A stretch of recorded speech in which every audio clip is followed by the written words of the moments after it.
We've been warned for years, but more kids are still getting a hold of laundry dish detergent pods, and they're getting very sick. Tonight, news specialist Mike Anderson explains why some child safety advocates are asking parents to just avoid them altogether. Right, Mike?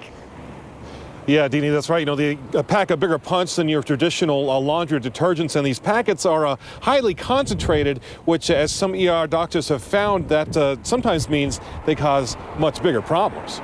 It doesn't take long for one of these to start causing some major problems. I heard her gag, and it immediately connected for me that she had bit into the pod. Jill Koziol's daughter was 8 months old when she swallowed detergent from a concentrated pod back in 2014. Holding her hand in her small, seemingly lifeless body, it was the most horrifying moment of my life. Luckily, Koziol's daughter survived. She's healthy today. It's just one example of how quickly detergent pods can cause harm, a problem that is growing nationwide with calls to poison control centers now up nearly 20%. And sometimes they would aspirate that liquid, it would get into their lungs.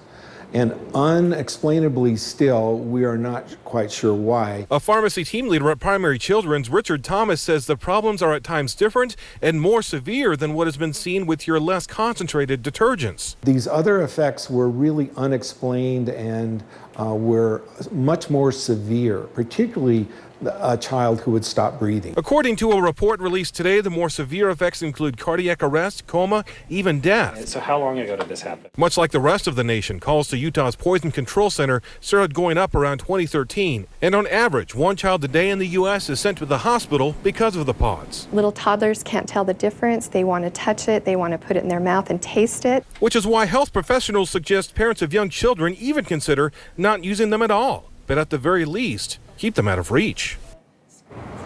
Yeah, and exposure to the pods doesn't always mean a trip to the ER. Doctors say that if it happens, you should rinse the affected area and call poison control right away. Back to you. Yes, it's hard to figure out how this keeps happening, but thank you for the safety tips, Mike. Now.